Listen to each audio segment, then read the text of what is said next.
Hello guys, welcome to queen Madhu official. So ఈరోజు అయితే మనం ఎగ్జిబిషన్కి అయితే వెళ్తున్నాము. నేను అన్నయ్య స్టార్ట్ అయ్యామన్నమాట. సో చూసారా కైలాసగిరి మా ఇంటి దగ్గర నుంచి ఎంత బాగా కనిపిస్తుందో. అస్సలు వెళ్ళటానికి ఖాళీ లేదండి. ఇది ఎంట్రన్స్ జీవీఎల్ మహా సంక్రాంతి సంబరాలు అనమాట.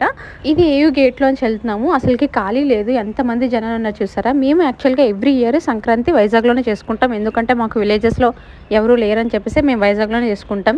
కానీ ఎవ్రీ ఇయర్ వైజాగ్ ఎలా ఉంటుందంటే లుక్ లైక్ లాక్డౌన్ లానే ఉంటుంది. అసలు ఒక్క మనిషి కూడా కనిపించారు. అలాంటిది ఈ ఇయర్ చూసారా జనాలు వెళ్ళటానికి కూడా ఖాళీ లేదు. మా అన్నయ్య ఒక వెహికల్ పెట్టి రావడానికి మినిమం మాకు హాఫ్ అన్ అవర్ పట్టింది, అంత హెవీగా ఉన్నారు జనాలు. ఇది ఎంట్రన్స్, నాకైతే చాలా బాగా నచ్చింది. చూసారా బాహుబలి సెట్ లాగా ఉంది. దీనికి ఇంతమంది జనాలు రావడానికి మెయిన్ రీజన్ ఫెస్టివల్. ఇంకొక రీజన్ ఏంటి అంటే టికెట్ లేదు, ఫ్రీ అనమాట. అందుకని చెప్పేసి ఇంతమంది జనాలు ఉన్నారు. దాన్ని విరక్కొట్టుకొని మరీ లోపలికి వెళ్ళిపోతున్నారు, అంతమంది జనాలు. మేము లోపలికి వెళ్ళేసరికి ఎలా ఉంటుందా అని చెప్పేసి ఎగ్జైట్మెంట్తో ఎంత బాగా వెళ్దామని చూస్తున్నాం, కానీ అసలుకి ఖాళీ లేదు, అంత బిజీగా ఉంది. చిన్న పిల్లల్ని ఏకంగా కుక్క పిల్లల్ని కూడా తీసుకొని వచ్చారు, డాగ్స్ని కూడా తీసుకొచ్చారు. సో ఎంట్రన్స్ అయితే అయిపోయాం కష్టపడి. ఇది ఎంట్రన్స్ అనమాట, ఇలా ఉంటుంది, జీవీఎల్ అని ఉంటుంది. అండ్ ఇక్కడ ఎద్దులు అవి పెట్టారు, వాటిపైన పిల్లలు ఎక్కి తొక్కి విరగొట్టేసేలా ఉన్నారు, అంత బాగా ఎంజాయ్ చేస్తున్నారు అనమాట. సో ఇవన్నీ స్టాల్స్, ఇంకా స్టాల్స్ ఏవి ఫిల్ చేయలేదు, కొన్ని మాత్రమే ఫిల్ అయి ఉన్నది. ఇది ఫస్ట్ ఎంట్రన్స్లోని ఇలా ఉంటుంది. సో అక్కడ చూసారు టెంపుల్ ఆర్చ్లా ఉంది, అది ఇంకో ఎంట్రన్స్ అనమాట. లోపలికి వెళ్తే ఇంకా గేమ్స్కి సంబంధించినవి, ఫుడ్కి సంబంధించినవి ఉంటుంది. సో ఇది ఎంట్రన్స్. ఫస్ట్ మా మాడుగుల హల్వా అసలు నోరు ఊరిపోతుంది అంతా. నాకు చాలా ఇష్టం మాడుగుల హల్వా అంటే. సో ఇక్కడ వచ్చేసి హెన్నా పెట్టింది. ఇదేంటి హెన్నా బోర్డు పెట్టి కింద జంతువులు అమ్ముతున్నారని నేను చాలా కన్ఫ్యూజ్ అయిపోయాను. కింద చూస్తే ఒక అమ్మాయి మెహందీ పెడుతుంది అనమాట, చాలా ఫాస్ట్గా అండ్ చాలా బాగా పెడుతుంది. ఇక్కడ చాలా ఉన్నాయన్నమాట శారీస్. ఎగ్జిబిషన్స్లో మనకి ఏమేమి దొరుకుతాయో అన్నీ ఉన్నాయి. శారీస్ ఉన్నాయి, ఫుడ్ ఐటమ్స్ ఉన్నాయి, ఇంకా చాలా ఇది ఆర్గానిక్ ఎరువులు అలాంటివి ఉంటాయి కదా, లైక్ అవన్నీ ఉన్నాయన్నమాట. సో ఇవి వచ్చేసి హెయిర్ ఆయిల్స్ అనమాట. జనరల్లీ మనం చూస్తుంటాం కదా న్యాచురల్ హెయిర్ ఆయిల్స్ అని చెప్పేసి అవి. అండ్ ఇంకా ఇక్కడ కాటన్ వేర్స్, ఇంకా చాలా ఉన్నాయి, హ్యాండ్ బ్యాగ్స్, జ్యువెలరీస్. మీకు జ్యువెలరీస్ నేను ఆల్రెడీ ఎగ్జిబిషన్ అన్నిట్లో చూపిస్తున్నాను కదా, యాజ్ ఇట్ ఈజ్ అవే ఉంటాయి. వాళ్ళే ఇక్కడ పెడుతుంటారు, ప్రతి ఎగ్జిబిషన్స్లో పెడుతుంటారు. సో ఇవి ఆర్గానిక్ వెజిటేబుల్స్ అంట. అండ్ ఇక్కడ సైడ్స్ కోసం సేల్ చేసేవాళ్ళు అందరూ అన్నీ ఉన్నాయి. అసలు ఖాళీ లేదు, మెయిన్ ఏది చూపించడానికి చేయడానికి ఇక్కడ అసలు ఖాళీ లేదు. నా ఫోన్ కూడా ఎక్కడ పడిపోయిద్దో అన్నట్టుంది, అంత బిజీ. సో ఇది వచ్చేసి మొత్తం అంతా ప్లేయింగ్ ఏరియా అనమాట. ఇది ఎగ్జిబిషన్. మనకి ఎగ్జిబిషన్ అనగానే గుర్తొచ్చేది ఇదే కదా, జెయింట్ వీల్.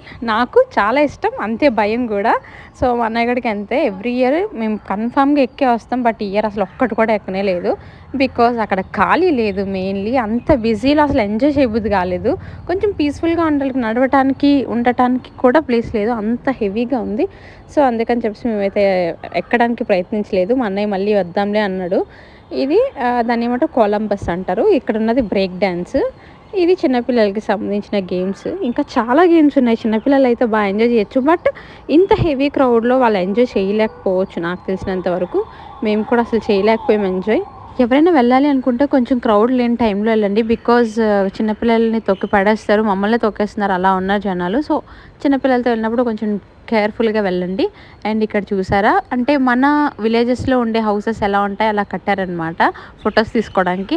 అక్కడ నేను ఒక ఫోటో తీసుకోవడానికి ఎన్ని కష్టాలు పడ్డానంటే, అంత క్రౌడ్లోని పోనీ ఒక ఫోటో పర్ఫెక్ట్గా తీద్దామంటే మన ఫోటోలో మనం తప్ప అందరం వస్తున్నాం అనమాట. అందుకని చెప్పి నాకు నచ్చలేదు. చూడండి వాళ్ళు ఎలా ఫొటోస్ తీస్తున్నారు, ఫ్యామిలీ అనుకుంటా వాళ్ళంతా. అక్కడ కుండలతోని అంటే చెరుకు గడలతో చాలా బాగా ఫొటోస్ అయితే దిగడానికి బాగుంది, బట్ ఖాళీ లేదు. సో ఇక్కడ అన్నీ చూడటానికి చాలా బాగున్నాయి, ఎంటర్టైన్మెంట్గా ఉన్నాయి. చూసారా నేను పిక్ తీసుకోవడానికి, నా పిక్లో ఎంతమంది వచ్చారు చూడండి, నా ఫ్రేమ్లో ఎంతమంది జనాభా ఉన్నారో అసలు ఫోటో తీసుకున్న ఫీల్ కూడా రాలేదు, అంతమంది ఉన్నారు. సో ఇంకా వద్దురా, నాకు ఏ ఫోటో వద్దు అని చెప్పేసి ఆగిపోయాను. ఈ పాప చూసారు ఎంత పీస్ఫుల్గా దిగుతుందో. ఇక్కడ చాలా ఉన్నాయి ఫొటోస్ దిగటానికి. చాలామంది విలేజ్ వెళ్ళి విలేజ్లో ఎంజాయ్ చేస్తే ఆ విలేజ్ వైబ్ని ఇక్కడ తీసుకొచ్చారనమాట. అండ్ ఇక్కడ ప్రోగ్రామ్స్ కూడా జరిగాయి. అసలు మన సంస్కృతిలో, మన సాంప్రదాయంలో సన్మానించుకోవడం అనేది చాలా ముఖ్యమైనది. మరి అలాంటి ఆర్టిస్టులకు ఇక్కడ స్టేజ్ కట్టారు, డాన్సెస్ వేశారు అండ్ సాంగ్స్ పాడారు, చాలా బాగా ఎంటర్టైన్ చేశారు. కొంచెం మంది జబర్దస్త్ ఆర్టిస్టులు కూడా కొంతమంది వచ్చారు. సో అలా ఫన్ అయిపోయింది అనమాట. అంటే టైం తెలీదు, కొంచెం చిల్ అవ్వడానికి అయితే బాగుంది. ఈయనకి 86 years అంట, రాజ్బాబు గారు లాగా యాక్ట్ చేశారు. అండ్ లైక్ చాలా బాగుంది, నాకు బాగా అనిపించింది. సో ఆయన డ్యాన్స్ అంత బాగా వేస్తున్నారు ఆయన ఏజ్కి. మనకైతే ఇప్పటికే కాళ్ళ నొప్పులు, మోకాళ్ళ నొప్పులు అన్నీ వచ్చేస్తున్నాయి, బట్ ఆయన బాగానే పర్ఫార్మ్ చేశారు. సో ఇది ఈ పాటలో అయితే ఇదనమాట. చూసా డ్రోన్ అంటే రేపు మనకి టెలికాస్ట్ అయిపోద్ది టీవీలో అక్కడ, లేదంటే మన ఇన్‌స్టాలో అన్నిట్లో కూడా టెలికాస్ట్ అయిపోతది. చాలా అంటే నిజంగా ఒక ఫెస్టివల్ వైబ్ అయితే ఉంది. అక్కడ అంతమంది జనాలు. ఇక్కడ వెంకటేశ్వర స్వామి విగ్రహం స్టాచ్యూ అయితే పెట్టారు. చూడండి ఎంత బావుందో. అన్నిటి దగ్గర బావుంది. కంఫర్ట్‌గా ఆడుకోవడానికి ఉంది కానీ స్పేస్ లేదు. వీళ్ళు చూసారా? అక్కడున్న ప్రతి బొమ్మకి న్యాయం చేస్తున్నారనమాట. దాన్ని ఎక్కి, తొక్కి చంపేస్తున్నారు ఆ బొమ్మని. మామూలుగా ఆడుకోవట్లేదు చిన్నపిల్లలైతే. బట్ కొంచెం క్రౌడ్ తక్కువ ఉంటే వాళ్ళకి సేఫ్టీగా ఉంటదని, అంతేగాని ఆడుకోవడానికైతే బావుంది. సో నేను బయటకొచ్చేసాం. నీకెలా అనిపించింది? ఎప్పుడు రాకూడదు. సో మా అన్నయ్యకైతే నచ్చలేదనమాట. ఎందుకంటే అంత క్రౌడ్‌లో వెళ్ళటానికి, రావటానికి ఇబ్బందిగా, నడవడానికి కూడా ఇబ్బందిగా ఉందని ఆడికి అస్సలకి నచ్చలేదు పాపం. సో అందుకని రిటర్న్ బ్యాక్ అయితే వెళ్ళిపోతున్నాం. అసలు ఎక్కడ స్పేస్ లేదని చెప్పేసి మేము ఏయులోంచి వెళ్ళామన్నమాట. అక్కడ మేము లాస్ట్ టైం డాగ్స్‌కి ఫుడ్ అది పెట్టాము లాక్‌డౌన్ టైంలోని.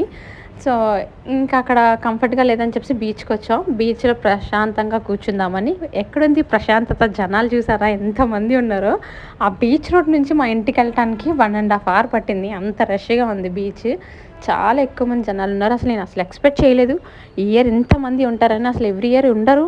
బట్ ఎవరు విలేజెస్ వెళ్ళలేదో, లేకపోతే సంక్రాంతి తర్వాత వెళ్తారో తెలియదు కానీ అసలు ఇయర్ అయితే మామూలుగా లేరు జనాలు. ఆ బీచ్లో కూడా కూర్చోడానికి స్పేస్ లేదని చెప్పేసి మా అన్నయ్య నేనైతే ఇంకా వద్దు ఇంటికి వెళ్ళిపోదాం హ్యాపీగా అని చెప్పేసి ఇంటికైతే స్టార్ట్ అయ్యాము. అండ్ ఇంకొక ఎగ్జిబిషన్ ఉంటుంది, మీకు అది కూడా ఇప్పుడు చూపిస్తాను. అంటే ఫుల్గా చూపించాను, జస్ట్ మేము నెక్స్ట్ వెళ్తాము. నెక్స్ట్ వీడియోలో ఆ ఎగ్జిబిషన్ కోసం మీకు చెప్తాను అనమాట, ఏ ఎగ్జిబిషన్ అని చెప్పేసి.